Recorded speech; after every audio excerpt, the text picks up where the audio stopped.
जय हिंद गाइस। आज के करंट अफेयर होंगे पूरे वीकली, जो कि 3 जून से 7 जून तक के ये करंट अफेयर रहेंगे। सो हम पूरा वीकली को रिवाइज करते हैं, तो शुरू करते हैं। तो 80th UN general assembly session के प्रेसिडेंट चुने गए एनलेना बेयरबॉक। UN जनरल असेंबली की बात की जाए तो इनकी स्थापना हुई थी 1945 में। मेंबर्स है 193, हेडक्वार्टर न्यूयॉर्क में है। यहाँ जो एनलेना बेयरबॉक है ये फीमेल है, और इसकी पहली फीमेल जो बनी थी वो विजय लक्ष्मी पंडित थी, जो कि इंडिया से बिलोंग करते हैं। चर्चा में रहा खीर भवानी मेला, जम्मू कश्मीर में सेलिब्रेट किया जाता है। पोलैंड के न्यू प्रेसिडेंट बने हैं Karol Nawrocki. First shoot down enemy through drones, कौन सा देश बना है जिसने ड्रोन से अपने एनिमी कंट्री को अटैक किया है? वो है Israel. First international conference on glacier कहाँ पे हुई थी, कहाँ पे हुई है अभी?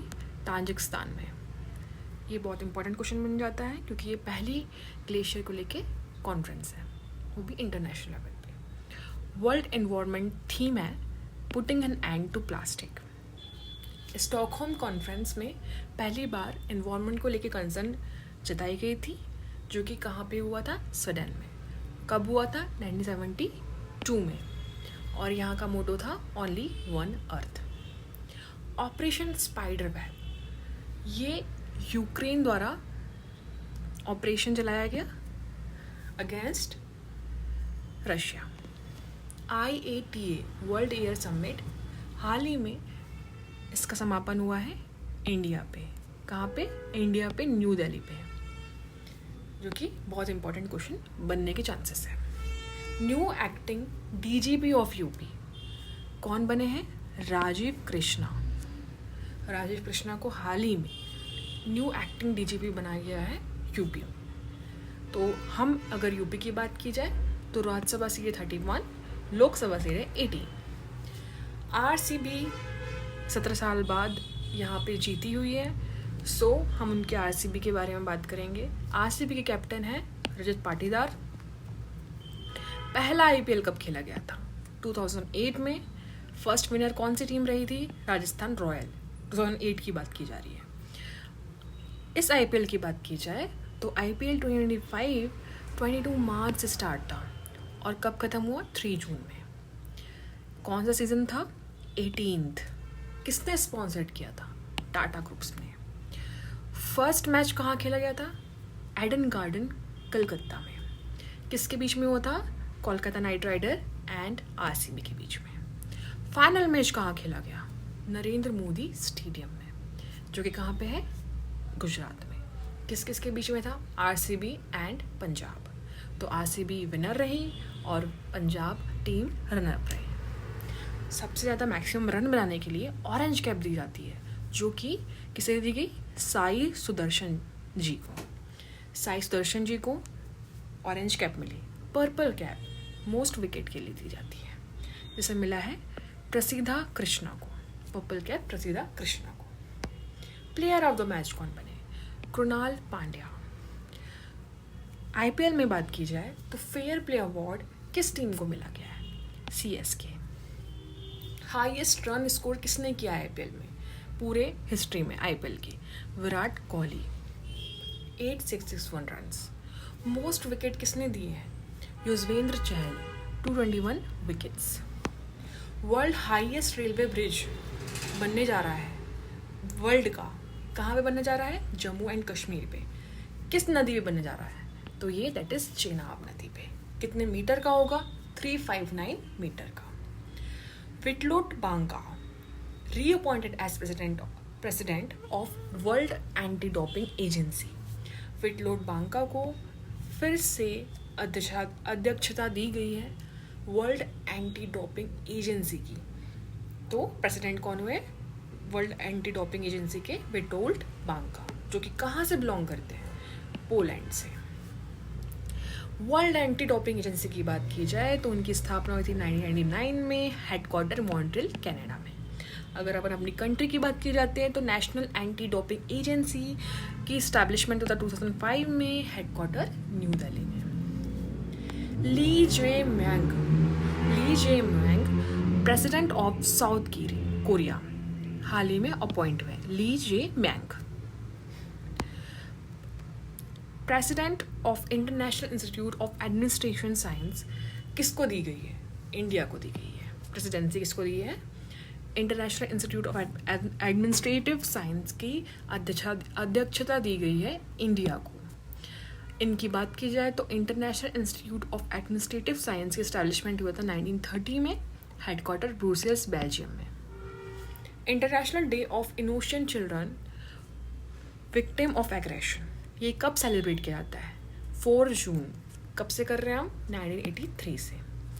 प्रिंसेस ऑफ ऑस्ट्रियस अवार्ड 2025 मिला है सेरेना विलियम्स को, जो कि यूएसए की टेनिस प्लेयर है। इन्होंने ग्रैंड स्लैम्स के 23 टाइटल्स जीते हैं। खेचन एंड मैनार वेटलैंड को हाल ही में रामसर साइट का दर्जा दिया गया है, जो कि कहाँ से है? राजस्थान से। खेचन एंड मैनार। अब हमारे पास टोटल रामसर साइट इंडिया की 91 हो जाती है, क्योंकि लास्ट फरवरी में हमारा 4 रामसर साइट को ऐड किया गया था, जिनका नाम है सक्करकोट्टई तमिलनाडु, जो कि एक बर्ड सेंचुरी है। तीर्थांगल बर्ड सेंचुरी ये भी तमिलनाडु से है। खेचोपालरी ये सिक्किम से है, और उधवा झील ये झारखंड से है। World highest number of Ramsar sites कहाँ पाए जाते हैं? पूरे वर्ल्ड में बात करी जा रही है तो ये है यूके में, और सेकंड में मैक्सिको। इंडिया की बात की जाए तो सबसे ज़्यादा रामसर साइट मिलेंगे आपको तमिलनाडु में, that is 20 Ramsar sites. Ladakh official language, हाल ही में 5 ऑफिशियल लैंग्वेज का दर्जा दिया गया है लद्दाख में। तो कौन कौन सी है वो? Hindi, English, Urdu, and most important Bhoti and Purgi. तो टोटल जाती है 5। क्लाइमेट चेंज परफॉर्मेंस इंडेक्स में इंडिया को रैंक दी गई है 10th। टॉप में है डेनमार्क, जो कि 4th पोजीशन पे है, क्योंकि 1 और 2, 3 को खाली छोड़ा गया है, क्योंकि किसी ने भी अच्छा परफॉर्मेंस नहीं दिया था इतना। फर्स्ट रिपोर्ट कब आई थी क्लाइमेट चेंज परफॉर्मेंस इंडेक्स की? 2005 में। स्कॉट्रा आइलैंड न्यूज़ में है, जो कि कहाँ पे है? येमेन में। वर्ल्ड फूड सेफ्टी डे 7 जून को सेलिब्रेट करते हैं, जिसकी थीम है food safety science in action. WHO की बात की जाए तो इनका एस्टैब्लिशमेंट हुआ था 7 अप्रैल 1948 में, हेडक्वार्टर जेनेवा स्विट्जरलैंड, मेंबर 194। इनके डीजी है, मतलब डायरेक्टर जनरल है, टेड्रोस एडानोम गैब्रियलिस। सो प्रोनाउंसिएशन में थोड़ा प्रॉब्लम जा सकता है, तो उसके लिए मुझे माफ़ कीजिएगा।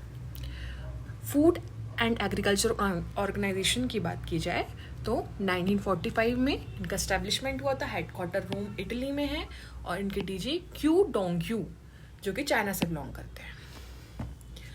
ऑनरी रैंक प्रमोशन स्कीम हाल ही में होम मिनिस्ट्री द्वारा लॉन्च की गई है, जिसका उद्देश्य ये है कि जो CRPF एंड CAPF में जो भी हमारे फोर्सेस है उनका रिटायरमेंट एक इंक्रीज रैंक पे किया जाए। उम्मीद portal ministry of minority affairs के द्वारा लॉन्च किया गया है, जिसका मेन ऑब्जेक्टिव है वाक्फ प्रॉपर्टी को डिजिटलाइज करना, और वाक्फ बिल को उम्मीद बिल के नाम से अभी कुछ दिन पहले से इसको रीनेम कर दिया गया, उम्मीद बिल।